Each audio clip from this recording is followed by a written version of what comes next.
Hello guys, ito po ang pamasko na matagal nang hinihiling sa amin ni Piggy, yung racetrack daw kasi marami na siyang Hot Wheels pero gusto niya merong racetrack para doon niya patatakbuhin yung mga Hot Wheels niya.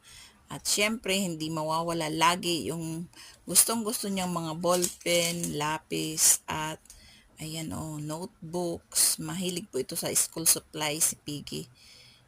Ito po, ganyan lang po na mga regalo, masaya na po siya.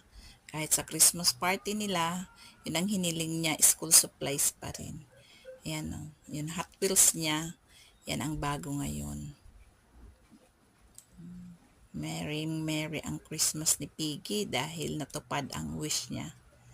Dahil sa amin lamang po siya nakakatanggap ng regalo. Thanks for watching. Bye-bye.